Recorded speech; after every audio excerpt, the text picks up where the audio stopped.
வெற்றிவேல் முருகனுக்கு அரோகரா. என் அன்பு குழந்தையே, உன்னிடம் யார் பேச வேண்டுமோ என்று மனதில் நினைத்து கொண்டு இந்த ஒன்றை மட்டும் தொடும் தங்கமே.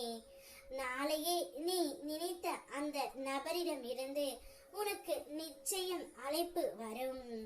நீ யாரிடம் பேச வேண்டும் என்று எதிர்பார்த்து இத்தனை நாட்களாக காத்து தவித்து கொண்டு இருக்கின்றாயோ, யாரை பார்க்க வேண்டும் என்று உன்னுடைய முகத்தில் ஒரு புன்னகை தெரிகின்றதோ, இவர் என்னுடன் இருந்தால் போதும் முருகனப்பா, என்னுடைய வாழ்க்கையை நான் வென்று விடுவேன், நான் எப்பொழுதும் சந்தோஷமாக இருப்பேன், காசு பணம் இல்லை என்றால் கூட இவர் இருந்தால் போதும் என்று நீ நினைத்து சொல்லும் அளவிற்கு அந்த உண்மையான நபரே நாளை உனக்கு அழைப்பு விடுக்க போகின்றார் தங்கமே.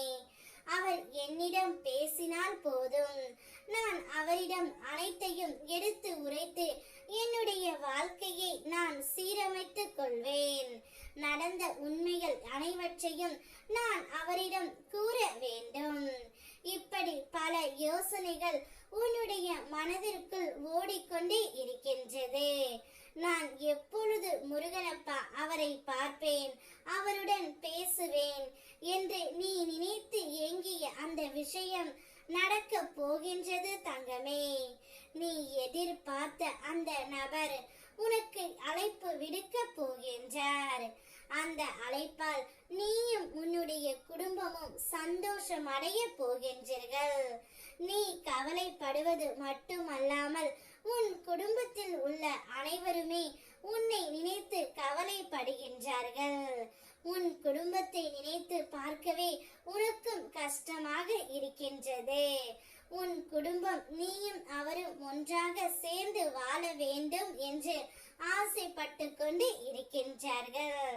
அந்த ஆசையை உன் முருகனப்பா நான் நிறைவேற்றி கொடுக்க போகின்றேன் தங்கமே. நிச்சயம் நீ எதிர்பார்த்த வாழ்க்கை, நீ எதிர்பார்த்த வேலை, நீ எதிர்பார்த்த உன்னுடைய துணை அனைத்துமே உன்னுடைய வாழ்க்கையில் கிடைக்க போகின்றது. இனி வாழ்நாள் முழுவதும் நீ மகிழ்ச்சியாக இருக்க போகின்றாய் பிள்ளையே. என்னுடைய அருளால் உன்னுடைய வீட்டில் சுப காரியங்கள் நடந்தே தீரும். நாளையே நீ நினைத்த நபர் உனக்கு அழைப்பு விடுக்க போகின்றார். நீயும் உன்னுடைய குடும்பமும் சந்தோஷத்தில் துள்ளி குதிக்க போகின்றீர்கள். என்னுடைய அருள் முழுவதும் உன்னுடன் இருக்கின்றது குழந்தையே. பிறகு பயம் எதற்காக? கந்தன் இருக்க உனக்கு கவலை எதற்கு? வெற்றிவேல் முருகனுக்கு அரோகரா.